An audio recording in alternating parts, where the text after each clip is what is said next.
Hello and welcome once again to another episode of Open Talk. In today's episode, our guest is Enfal Fikri, founder of Silver Tea Leaf Consultancy.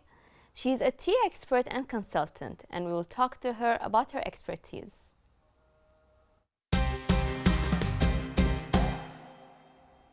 Welcome to our program, Enfal. Thank you very much. Enfal, to start with, could you tell me about Silver Tea Leaf and why did you come up with this idea? Well, basically, Silver Tea Leaf, the idea was since 2013, and it all started with the curiosity of what makes the perfect cup of tea. And that question or that curiosity drove me to learn a lot about tea, to educate myself, and to basically establish Silver Tea Leaf, because not only we lacked a lot of knowledge in terms of how we prepare and serve tea, but also there were a lot to add in Bahrain and as well in the Middle East. So that was my motivation to start Silver Tea Leaf from the start. Okay, and where do you see it going from the steps that you have taken? Well, at the moment, because when we started it the idea was in 2013. However, when we officially launched it, it was back in December 2014. And since that time, we've conducted a lot of training and consultancy services to one of the big players here in Bahrain, and we also participated in a few events in Dubai. Nice. And last December, I was a judge in the Tea Master Cup in Dubai as part of the Coffee and Tea Festival. Okay. That happens every year there, obviously in Dubai. And it was an interesting experience to see that a lot of the participants over there, there were a lot of innovation to be given in that competition. A lot of the participants that came from different restaurants and hotels, some of them had some practices brought from home, and some of them were just used the utensils and the teas in front of them to come with a very innovative beverage using tea. Nice. And can you tell me, how do you find the habit of Bahrainis when it comes to tea? Well, when we talk about Bahrain and in terms of the habits about tea, we actually ran a survey where we surveyed more than 100 people in Bahrain, asking them about their norms and the preference of what they would like to have in their teas. Okay. Like, we've noticed that most of the people like to have their tea in the morning, and like that ranked number one. And number two was people like to have their teas in the afternoon, and the rest were between having their teas at work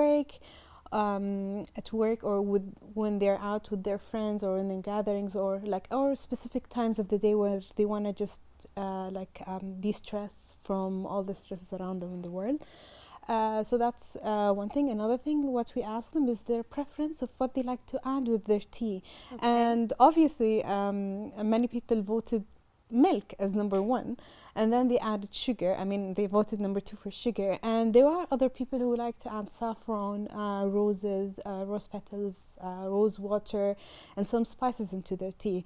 So when we look into the tea drinking habits here in Bahrain, we realize that it's mostly like every family have their own different recipes of how they would prepare their tea. Like, some would prefer to have it with milk and sugar, while others, like for example, would not add any of these. So would you say it's more that the black tea or the red tea is more popular than the white teas and green teas in Bahrain? Well, if I would ask the question 10 years ago, if I would ask, like, let's say my mother, how many kinds of tea do you know? She would tell me maybe she would tell me black tea, which is what we know as red tea, and maybe green tea. But today, no, a lot of people have more understanding about teas. Like for example, people are aware that there are certain kinds that we call them white teas, where there are other kinds which are completely different than white teas. We call them tisanes or herbal teas, like chamomile and stuff like that. But obviously, we don't call them tea; we call them herbal infusion. That's something what our role at Silver Tea Leaf, we emphasize on educating people, where there are some beverages, we call them tea that contains caffeine, while others are herbal infusions that do not contain caffeine. So yeah, I mean, and there are people who, for example, I get asked a lot, oh, what about fruit tea? What about tea blends? So today when I would ask this question, a lot of people are going to be giving me different answers. So it's not like the past where people only knew one or two kinds of tea or herbal infusions, but now today people are more educated in tea and are eager to learn more about tea. They are indeed. Yes. Because I believe, I personally, for example, I like tea so much, but I personally prefer the green tea and white tea. Okay. So it's nice to have. It's actually calming. It's relaxing. And everyone wants something that's like that. So can you tell me? I believe you have a new brand called Tips of Tea. Yes. Could you tell me more about that? So basically, Tips of Tea was launched by Silver Tea Leaf. So Silver Tea Leaf is still the mother company for Tips of Tea. Tips of Tea is a tea brand that we launched back in February, and we were so proud that this brand managed to participate in the Gulf Food, which is the largest food expo in the world. We participated, or we basically displayed some of our products there last February. And with Tips of Tea, we're taking tea, or we're introducing a different angle with tea. We're introducing a concept of single origin, single estate teas, where we directly source our teas from the farm and from certain countries and from certain terroirs, or from certain, I would say, locations. And not only that, with this tea brand, we are also making sure to take care of each and every step of the way. Like, for example, we are very selective with our farms. We would only select farms that are either starting tea farms or family-run tea farms that purely depend on tea for their living. And that's something where it's like using the term of a fair trade, but we're doing it on our own, basically, with this new tea brand. So we're basically having different kinds of, we have white teas, we have green teas, we have some oolong teas and some black teas.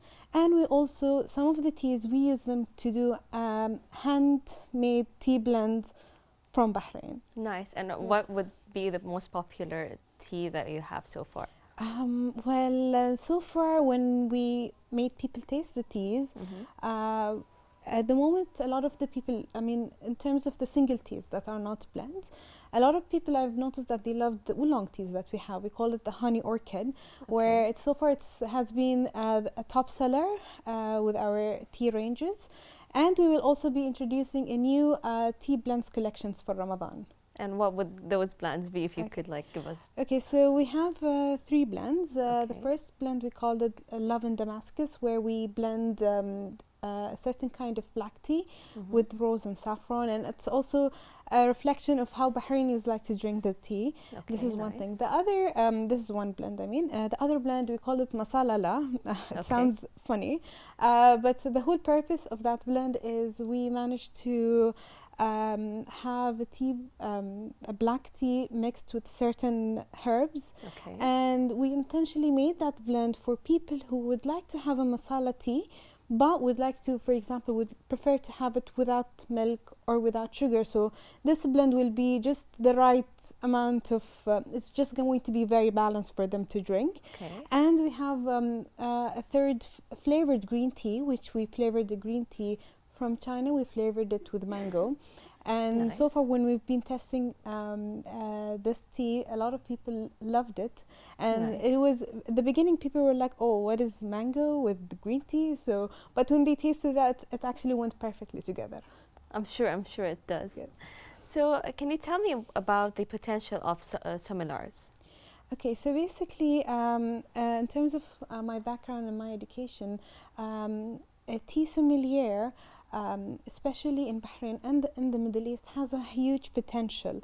And a sommelier is usually the person that would run, a tea sommelier basically would run a tea house or a tea lounge, where that person is going to be responsible of how these teas are imported, the sourcing of the teas and the purchase decisions, how these teas are stored, how they are prepared and served and presented to the customers that actually visit that tea lounge or that tea house.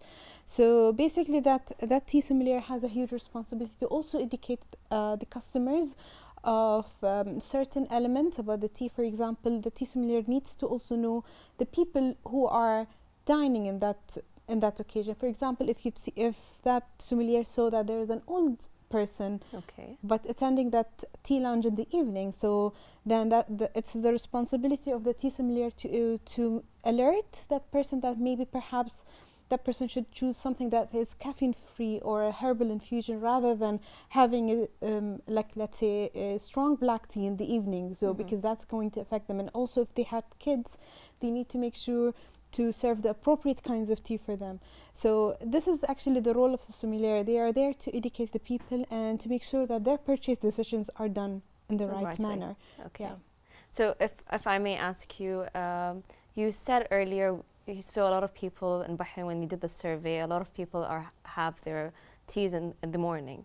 What would you recommend what kind of tea would you recommend to have in the morning? Well, in the morning we would usually recommend a person to have a strong tea, a strong black tea. We would definitely, for example, push the Assam black tea, because the Assam is known to be a very strong tea, and it's good to give you that boost and energy in the morning. Okay. So that's actually quite an ideal choice for people to have a black tea in the morning. For example, we would avoid people to drink any, let's say, herbal infusions in the morning, like chamomile, because chamomile is known to be good for the evenings or before going to bed, because it helps you calm down and prepares you to sleep. Yeah, that's true. So so what would you recommend for the afternoon tea? Okay, the afternoon. Depending on the person, on what they would like to have in the afternoon. Like, for example, if the afternoon is after a quite heavy lunch, I would definitely advise people to have green teas, because it could help them in digestion. While if they just want to have a nice cup of tea with some certain desserts, they can still go with a lighter black tea if they wish. Like, for example, Darjeeling is like the ideal tea selection that could go with many desserts, but depending on how you'd pair each tea with desserts. But yeah, Darjeeling can be as well a good option. That's nice. So could you tell me about your the events that you have participated in so far? Well, basically the events that we've participated, we did a lot of events with different entities in Bahrain. Like, we've participated in the chocolate and coffee exhibition back in 2016, where it was the first time we introduced the concept of tea and chocolate pairing. We used bare chocolate to do the pairing, and we've seen a lot of people there.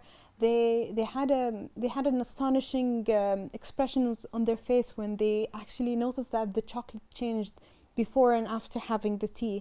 So that was actually a big hit for us.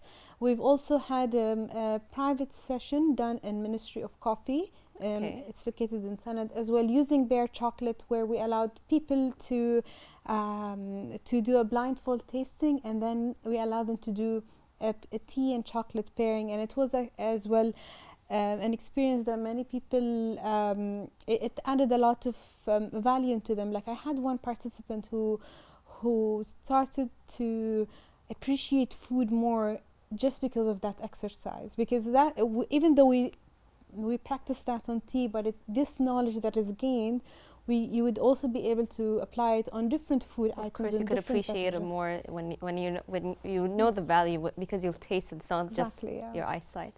So, what are your upcoming events? So at the moment we do have an event which is going to be on 5th of May in collaboration with the cooking studio, where this time we're going to be having a more intense workshop for those who are like more into those who have a cafe or a restaurant in Bahrain, those who have a huge impact or a huge influence in food in Bahrain, and also for those who are very passionate about food. They just like to eat and taste. So we do have a workshop with the cooking studio. It's called the Basics of Tea Tasting and Pairing, where the participants are going to be learning certain aspects about how to taste and how to describe the taste of everything they would conduct. Like, we would be giving them, we would guide them, we'd give them like terminologies and charts on how to do that, as well as this time as well, for the first time, we will be allowing the participants, based on the teas that they would taste, they would also pair it with certain kinds of desserts according to the taste, and we would be able to teach them the elements of how they can pair tea with certain kinds of food and desserts, where they can use this knowledge to apply it in, let's say, in their restaurants and in their everyday lives, which is going to happen. This event's going to happen on, as I said, on 5th of May, from 4:30 to 6:30, and it's going to be in Riyadh Mall. That's really nice. It's Yes. very interesting. Yes. I'm sure everyone that wants to learn how to implement this Yes. would love to be in your workshop. Yes. Well, any last words that you would like to tell our viewers out there? Well, what I want to say is that as a consumer, whenever you're having tea, always make sure to know what you're having. Always ask for the components that are in your pot of tea. Like, make sure that when you're going out there, you need to be able to understand what your body can accommodate. Because, for example, there are people who cannot, for example, tolerate caffeine, or so, and there are other people who would be drinking a whole pot of tea and they would be able to sleep in the night. So it's very important for every person to understand their body and to make the right decision when they're purchasing their teas. Of course. Well, thank you very much, Thank you. Anfal. Thank you. Wish you all the best. Thank you very much. Once again, our guest today was Anfal Fikri, founder of Silver Tea Leaf Consultancy. Thank you for watching Open Talk and have a good evening.